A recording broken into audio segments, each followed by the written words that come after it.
Hi, everyone. This is Ralph with Stroke Warrior Radio again with another interview with a provider or a resource, I should say.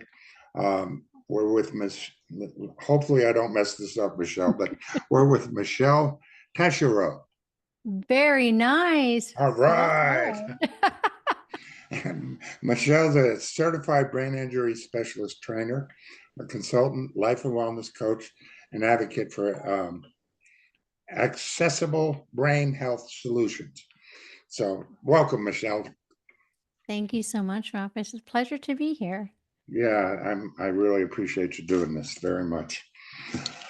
I'd like to get into a little. I'm always curious about how people get into things. Like the Hmm. radio. Somebody said, "You got a voice. Let's do radio." You Yeah. know, could you share your journey into brain health and rehabilitation, and what motivated you to focus on working with TBI or stroke survivors? Yeah, absolutely. Um, I did not plan on it. I'll be really honest. I kind of fell into it, like I think many people do. Yes. My background is in anthropology, Oh, wow. forensic archaeology, and that was kind of my passion. And however, I've worked with individuals with diverse abilities for about 30 years. My daughter is autistic, and then about close to 20 years ago, my partner suffered a TBI. And Okay. during that time, I learned a lot over the years, as you do, as a caregiver. It opened up a whole different world, and I was really having to advocate for him in many scenarios. Unfortunately, there was insurance involved, and we're here in Canada, so our medical system is free. But when it's an automobile accident, other insurance comes into play, so it's a bit of a challenge. Yeah, I bet. And yeah, so I had to advocate for him and my daughter over this past 30 years, and that kind of threw me into the world of brain injury and brain health. And I decided to share my knowledge and the tools that I learned um, with others. So I started as a community support worker and working with individuals in the community who has suffered a brain injury.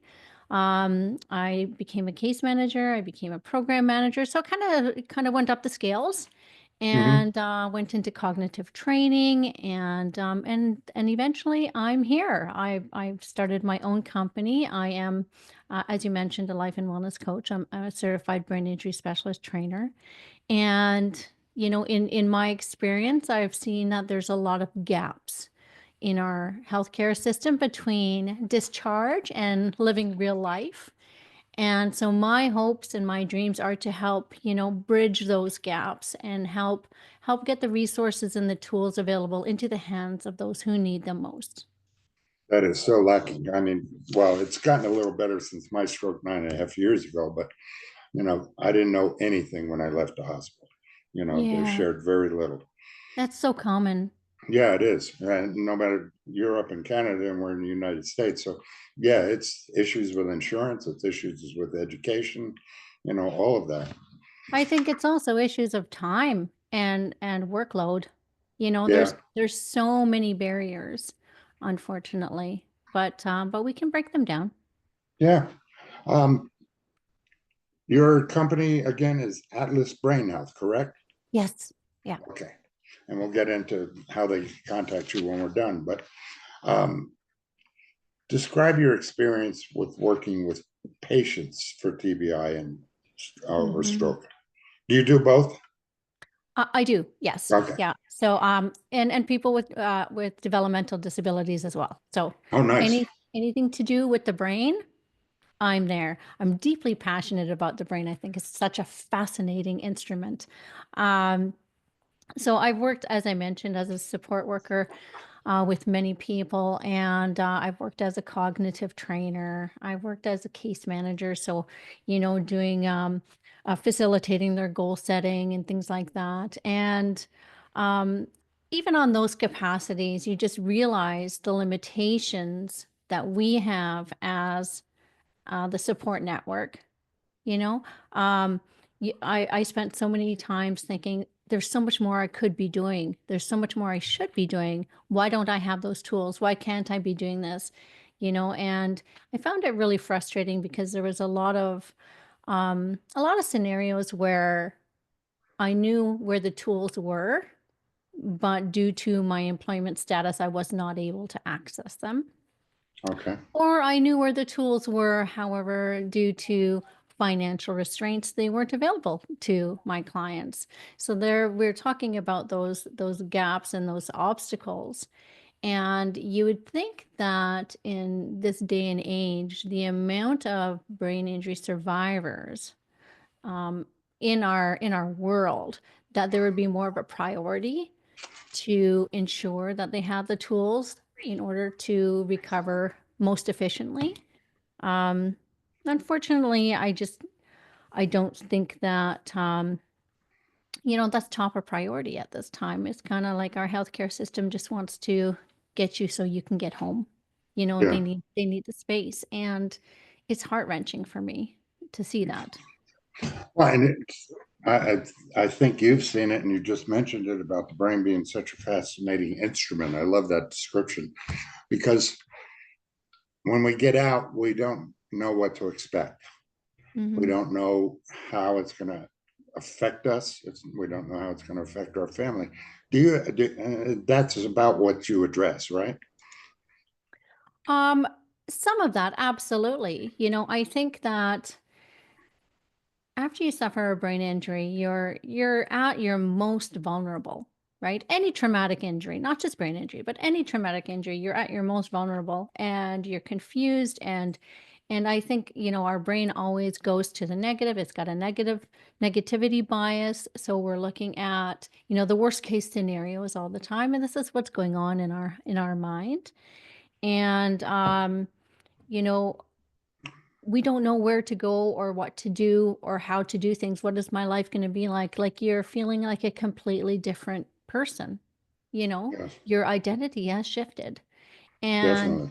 that right there is a really, really hard pill to swallow, let alone all the other difficulties that you're facing. And so, having the tools in place to be able to, ask yourself the important questions that you need to ask, who am I now? And what makes me valuable? Because many people don't feel they have value anymore, and you do. You really, really do. And so asking those questions, what is my value? What do I have? What are my strengths? And when you start to see those, you start to lift yourself up. So I think Yeah. that's kind of like a first step when you're discharging and understanding that the brain is extremely resilient. You know, Yes. it is such a remarkable thing, and you may not feel it today, but continue what you're doing, and over time, the progress happens. Our brains are constantly changing for the better or for the worse, depending on what you're feeding it. And so, and that's whether you have a brain injury or not, that's the case. So if you're not doing things to support brain health, you're doing things to support an unhealthy brain, right? So Yeah. Did you find that you had to research? I did. I had to research. I had to self-advocate and find all the things that I thought I might need. I mhm. considered the only dumb question was the one I didn't ask. You Yeah. know, I Yeah. found out that I had to be the captain of my own team. And that we're not told that, we're not told we're allowed to fire doctors or therapists, you know, those kind of things. Do you find, did you find that as well? And how did you address it? Yeah, I think that you have to be your own advocate, period. Um, and I think that we're a little bit disillusioned that we think that, everybody in our healthcare team is perfect and they know everything and they know what they're doing and they're going to do the best for us. And we fail to trust our inner self. All of us have this wonderful inner intuition and we know what's right for us. We know what works for us and what doesn't work for us. And the healthcare system is very cookie cuttered, right? It's Yes. checklists and it's cookie cutter. This is what we do and this is how we do it. Also, these are the resources we have available to us. So we're not going to tell you about these other resources because they're not available to us, even though they are available. And so Right. that's another big gap that happens. They don't want you spending your money going somewhere else for treatment that could benefit you because they want you to use their treatments, right? Right. And I Right. know it sounds terrible, and I really don't mean it to be, um, but it is a reality, that we have to face. Yeah. It is unfortunate.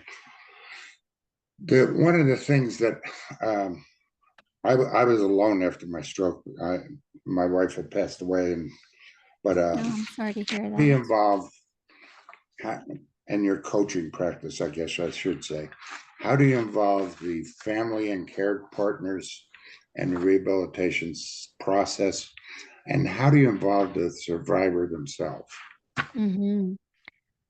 Those are really great questions. Thank you. Yeah. I The get lucky. Oh, I think there's a lot of thought put into it. Um, Anyway, Working with survivors is one of my favorite things. I learn so much from them because they're the most resilient people I've ever met. I've never met such determined individuals as brain injury survivors, and that is just a hard down fact. And I think a lot of people would agree with me there. Um, Saying that, their awareness is not always tip top. When you're going through recovery, sometimes there's a lack of self-awareness. Sometimes there is um, goals that you're striving for that might not be realistic. Because you're feeling good at a certain time in your life, you're like, hey, I can do this. I think I can. Um, or you're just not sure of who you are at that point. And so involving the family is so important. When there's family or caregivers involved in a recovery, the recovery is so much better. So much better. And that's scientifically proven. And involving them too gives you additional insight into how the treatment plan is going. Because sometimes, I know when I go to the gym and my trainer says to me, Michelle, how is your eating plan this week? I can say, well, I was like 80%, where my husband might go, no, she was at like 50. Right. And so having the caregivers or the family members there to support what you're hearing or what you're thinking is going on is really important. And they can give you such valuable insight, as well as support the individual at home in what they're doing. When you have that connection with them, there's no barrier now. We're both working, we're collaborating together for the benefit of that individual. So it makes a really big difference. yeah. How do you integrate various therapeutic approaches to cater to the individual needs? Well, I mean, for example, do you get involved with the doctors, the physical therapists, or is does a survivor need to do that as well? so I will, as long as the survivor, gives me access or wants me to do so. So Okay, my role at Atlas Brain Health is strictly for the survivor or for the caregivers or families on whatever capacity or role that they want. And I truly believe that each individual has the answers within themselves and is capable of doing a lot of great, good things on their own, given the time to process the information and asking the right questions. Right. And so that's completely up to the survivor or the family if they want me to get involved. And that goes more into like a case management, which I have no issues doing whatsoever. I think that doing that collaborative care with healthcare providers, the family, the survivor, everybody is really important. And we do have social workers that do that type of treatment. However, I still think, their roles are a little bit stagnant in the sense that they're completely overloaded with work, and it is so regulated to the sense that there's so much time put on paperwork that the true the true information isn't coming forward, right? They don't have time to spend with the client to truly get to know the client. And how can you set a proper goal or several goals with your clients if you don't truly know them? You know, and I think that's a really big gap. You and I have talked about that before, is really getting to understand their needs, their wants, and what motivates them. Yeah, exactly. It always slayed me that in the original assessment, for example, in physical therapy, they didn't take into consideration sitting down with you and not doing just the physical, but sitting down with you and doing the emotional, mental, psychological, all of that as well. Because Yeah. I mean, don't you find that the brain, for in my case, it took 7 years, but I don't want to use a cane or walker anymore. So I mean, it's never as good as it's going to get. Correct? Well, everybody's brain is different, right? So I can't answer that because you have a remarkable brain and 7-year recovery is fantastic, you know. But it sounds like you've worked very diligently to accomplish that as well. And we all know that time, effort, dosage, consistency are key in any recovery. Do you coach your clients, patients through that process? I mean, what's your initial process with a new client? Getting to know them. So Okay. the first session is really just really having a discussion like you and I are having, and getting to know them, getting to know what's important in their life, what support systems that they have in place, you know, what is important for them to achieve, why is that important, you know, and really hone in on that. So it's not just asking one or two questions, it's really diving deep down into it, and then realizing what's important, why it's important, and getting them to envision that um, the outcome, right? And then once you can do that, then we have a nice anchor to that goal. Well, then we can set up the steps to get to that goal, right? And break things down nice and easily. So getting to know the clients is paramount. I mean, I know so many clinicians who know their clients on a first name basis and kind of like on that superficial level, and they do amazing work. And I just go, wow, imagine if you really knew them, right? Like, Yeah. imagine what that would be like if we just transitioned this just a little bit. Yeah. I I guess the first thought that comes to my mind is one my second therapist, I guess, asked me what I wanted to do again. And I was a contractor.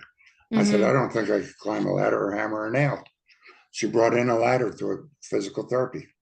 She brought in a board and some nails and a hammer, Mm-hmm. so I could relearn all that. It didn't That's look pretty. wonderful. Yeah, it didn't look pretty, but it worked. That's okay, but I bet you can do it great now, Yes, right? absolutely. It's just Absolutely. relearning it again. And it's that time, that consistency of doing it Yeah. over and over. How do you deal with that? How do you help your clients with the that initial frustration, anger, depression? I mean, I had a lot of that anger because they didn't tell Yeah. me anything. How do you get through that? How would you suggest I should have gotten through that maybe? Sorry, did you say you had a lot of anger? Yes. Yeah, yeah, that's very common. Um, Learning how to accept. Acceptance is the key, I think, to opening every single door. And it's not an easy process, you know. Um, Depression comes in very quickly, and that anger can stew, and we can perseverate on it, mainly when you have a brain injury, because that's what we tend to do. Um, And so acknowledging, I think, for me, I acknowledge what they're going through. Don't make light of it. Don't tell them it's going to be okay. And, placate. What you're going through is very hard, and it's going to continue to be hard, definitely. But as soon as you can find that acceptance, that's when you can start to move yourself forward. And not really until you have that point. Do you find that the levels of acceptance, there's levels of acceptance that you need to go through? It's like the levels of grief. You Mm-hmm. have to go through the grief, There's a Yeah. whole grief thing after a stroke, for me Yeah. anyway. I lost my identity as a Yeah. contractor. Yeah. There's Yeah. and there were steps involved, aren't there? To be honest, I think it comes down to each individual. Um, I'm certain that probably through science, scientifically based psychology or whatever there are certain steps that they recognize. But from my experience, I found that it varies between individuals.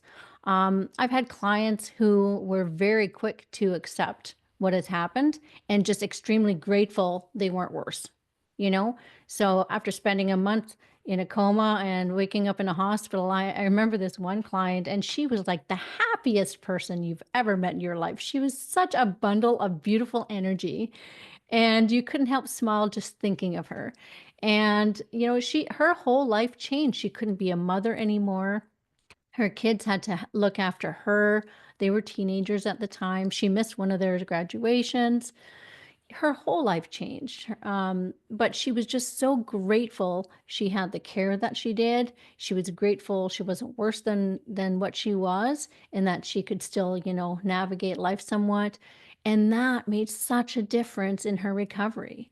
So she didn't have that deep onset of anger. She just jumped right into it. And then I've met other clients that have hung on to that anger for years. And I can see that it holds them back because they're more placating into the victim role, and that doesn't allow you to move forward, unfortunately, right?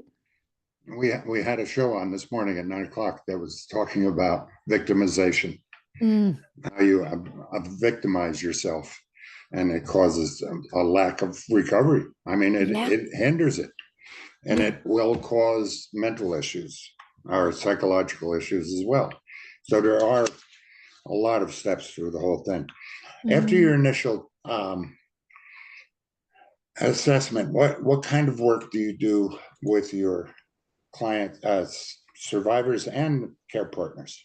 Yeah, that really depends on what they want to do. Okay. I'm kind of at their service in a sense, right? So if you want some case management, I can do that. If you want to work on very specific goals, let's work on that. If you want some mentorship, let's work on that. So it really comes down to what their specific wants, needs, and goals are. I let them drive the bus. I'm just there as an extra supporter with some additional knowledge and tools and available. What do you think the survivors should be asking um, to get those results from you? I mean, you do an assessment, but I think for me, it took me 6 years before I did my own assessment of the people that were helping me. Hmm. I mean, isn't that a step that we often neglect? And how do you? I'm not sure how to ask it. It's like, how do you get that going? Well, I think doing continuous evaluations, right? Because you're absolutely right. It's not just the clinician or therapist or coach or whoever that should be evaluating you. You should be evaluating, your relationship with them, your results you're getting from them, and whether you feel they're adequate or not. That's equally as important. You have to know that you're in the right relationship. And, sometimes you might not be. Like you said, you fired a couple therapists, so you knew right away you weren't. Well, I mean, some of us, like you said before, it's a checklist. They put you on the bike and walk away. That's not physical therapy.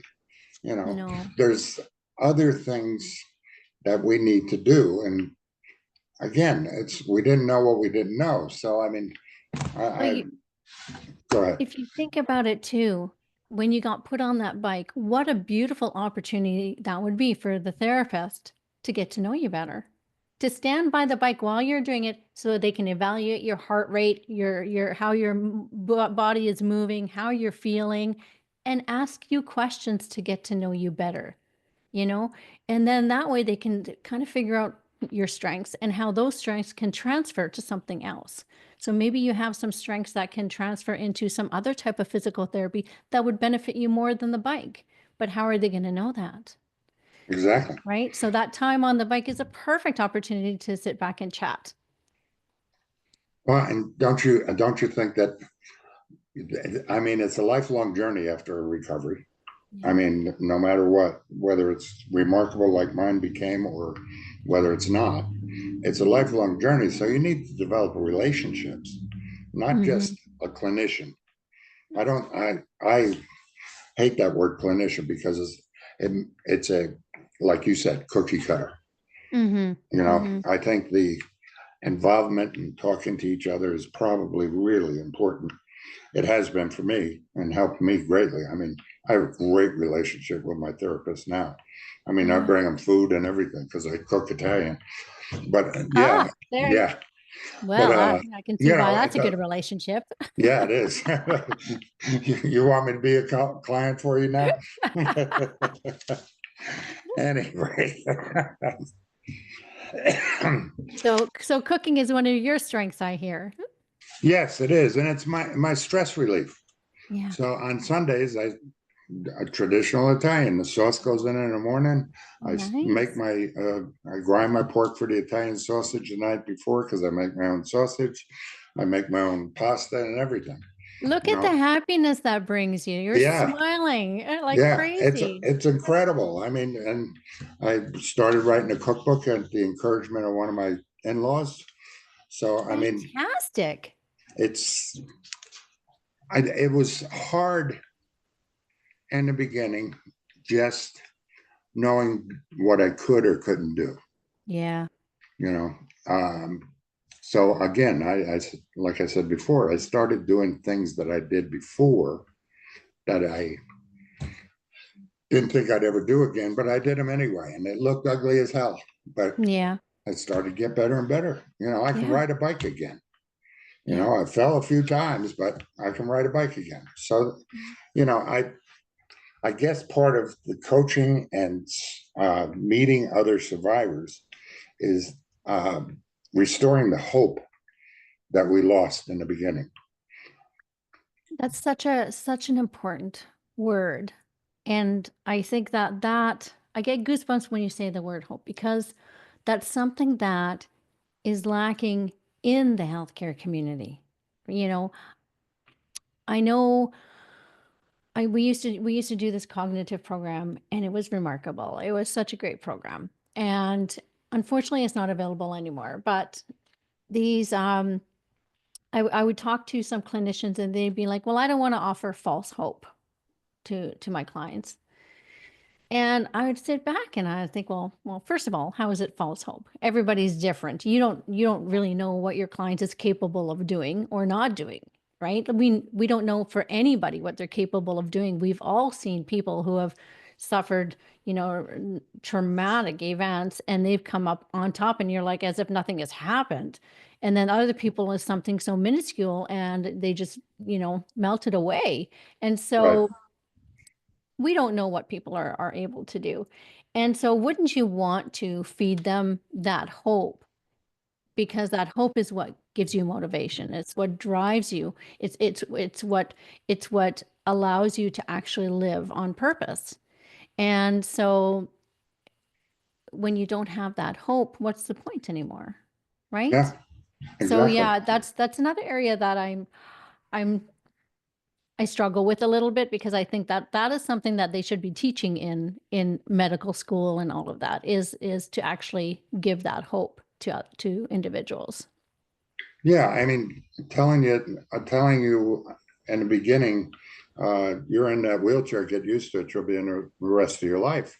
I mean, Mhm. how can you say that to a patient? I mean, and that Yeah, lady, that lady I'm talking about doesn't is walks now with a walking stick, yeah.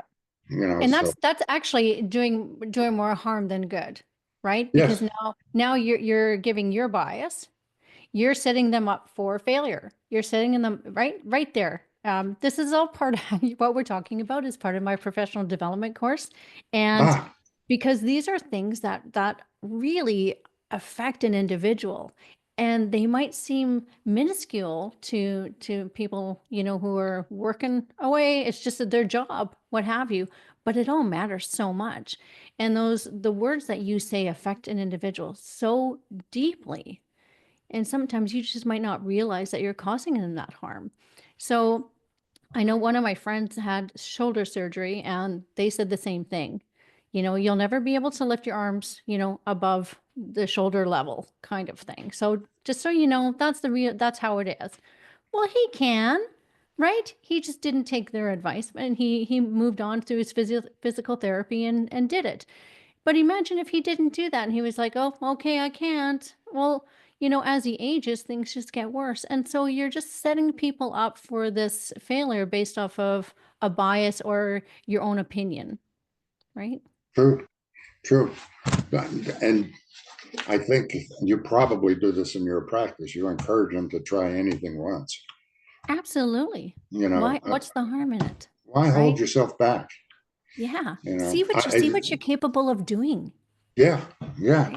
right? We passed this saying around between a bunch of us up here in Oregon, in the stroke community, and it's you have a choice of being a survivor or becoming a warrior. Mm, So we consider ourselves stroke warriors. I love that. Yeah, I mean, it's a choice. At some Yeah. point in time, whether it be on your own or somebody like you saying, here's your choices. Hmm. Do you have any other ideas for what your choices are? Yeah. And it sounds like you do that. So I'm, Do you find it hard? Um, I know I have, being that blunt to somebody who has struggled so immensely and has had such a traumatic event occur in their life, and it's caused them so much pain and discomfort. Sometimes those hard lines are challenging to say, yeah, right? Have you found absolutely. that as well? Yeah, it is. But it goes back to what I think you'll agree that it goes back to that initial getting to know each other.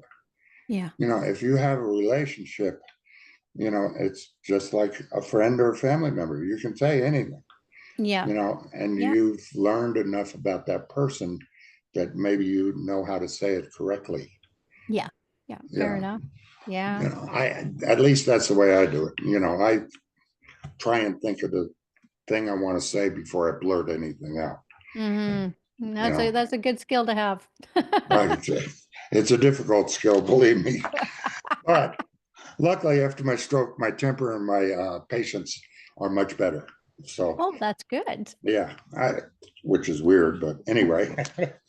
um, Sorry, can I ask you a question? of Do you course, you can ask me whatever you want. do you find too, I found with a lot of survivors that there were certain blessings that came to them from their injury. Yes, Certain things that they said, wow, like, I'm grateful that this happened because I have this now, or I'm doing this now, or what have you. Do you find that with yourself? absolutely. As a matter of fact, often say in my interviews that they never told me it was the most difficult thing I would ever do in my life, but it became the most rewarding. Yeah. Because there's things I do now that I never thought I'd do. Patience, lack of temper. I'm it's just different. My daughter told me a couple of years ago, Dad, you're so different from before your stroke. You're Mm-hmm. so easier to get along with. So, I mean, those Yeah. rewards are there from family, and you have to look for them. I think, Yeah. you have to But it look took for a lot those. of work. Yeah, you have a stroke or TBI is a lot of work. Yeah. But if you want to have a successful life, quote unquote, you got to look for those little victories, Yeah. every day. I mean, my first victory every day, considering that I had a stroke and went to bed and didn't call the ambulance the next day, my first victory every day now is I'm out of bed. Mm-hmm. I've gotten out of bed this morning. So I'm Mm-hmm. not dead, which I could have been, Yeah.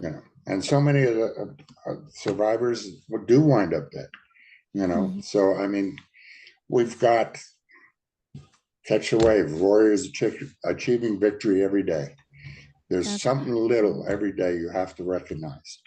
And mhm. I try and get people to do that myself, but I know I do it for myself. you know. Well, having that community and Oh God. having that support system is so influential, you know? It really, really is. And even take away brain injury, just as a human being, having that social connection, having those support systems, they do such good for your brain health. You know, Yes. it's been proven that people with dementia, part of dementia can come from social isolation, right? Not having those connections. And so it goes to show that, you know, having these connections after a brain injury, even more important.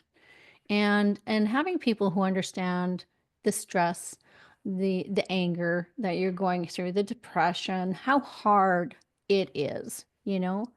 I often sit back and I remember when I was doing some case management and we'd have to do goal reports for our clients and we'd have to set 8 goals for them for each quarter.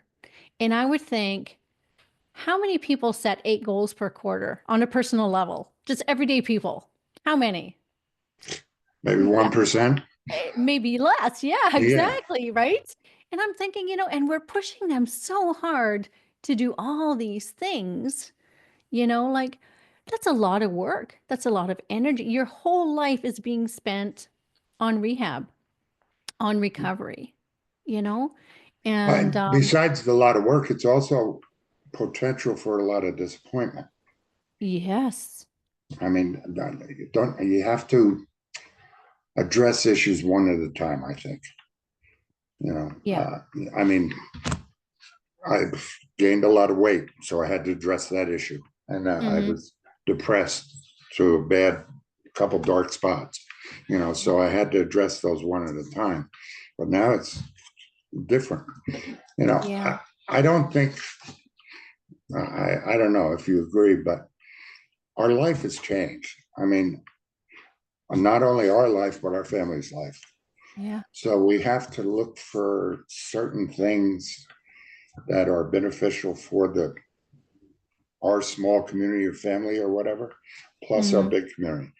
Finding other stroke survivors, oh my God, what a difference it made. Yeah. Yeah. Do you guys have a lot of support groups up there, or do you do any? We do. We do. We have like every community has at least one or two, which is fantastic. So, you know, I know Washington State actually has quite a few, which is fantastic as well. But yeah, we have some really good support networks. We have Brain Injury Canada, which kind of overviews the whole country. And then every province has their own organization, nonprofits, and then we have all the little ones in every community. So, you know, and they're fantastic because it brings people together. You get to know other people. There's a lot of intergenerational going on as well. So you have people who are 18 and you have people who are 76 and they're playing games together and getting to know each other and that's a really beautiful thing too. You know, you learn from each other that way Absolutely. and having people who understand what you're going through like we mentioned and you know sometimes when you go through these things you become so resourceful. I'm sure that you've realized that about yourself too, right? Like you go through hardship and you realize there's all these other ways you could be doing things and this is how you just end up living your life and those resources can be shared, you know, Yes. like and helpful to other people just because they're not scientifically backed or just because they're not on an app or anything, you know, they're still very, very valuable to people who need it. So yeah, I've definitely seen a lot of really ingenious ways and creative ways of doing things. Yes. Absolutely. I, different ways to cook, different Yeah. ways to drive, different ways to walk. I mean, Yeah. it's an amazing experience, and yeah. Again, you have to decide whether you're going to be a survivor or a warrior. Yeah, I love that. And I I love think that. people like you give us that hope to Mhm. do that. So I Mm. appreciate Thank that. you. What Thank you. advice, talking about your professional development, what advice would you give to professionals aspiring to specialize in neuro rehab? Mm. Take your time. Take your time. I think that anybody who's getting into our healthcare system now is at an advantage, you know, because they don't know all the ins and outs yet. And they have the advantage of making some changes along the way for themselves, right? Um, in the hospital system, you have certain check marks that you need to follow, certain rules, regulations, and that's granted, that's really important. I'm not saying it's not at all. It's extremely important. Right. However, there are gaps and there are areas that you can interject your own meaningful communications, and you can interject that hope. There's things you can do within the system that you can change within the system that are harmless in the system but meaningful to the individual. Yeah. And so take your time to think about that. Take your time learning about not just the brain, take your time learning about how the brain affects people mentally, emotionally, cognitively, spiritually, every which way, because when you have a traumatic event, you are a different person. You have completely broken out of who you were, and you're catapulted into this whole new person that is just born again. And you're basically learning how to walk and talk and function again, you Yeah. know? And so take your time to really understand those complexities, not just the biological, not just the scientific ends, the theory, understand the human behind it. You asked me this question, in which I'm going to be asked in a different way. But what have you found out about yourself after becoming a care partner? Uh, I learned patience, like you. That became that. Yes, I definitely have become a very patient individual.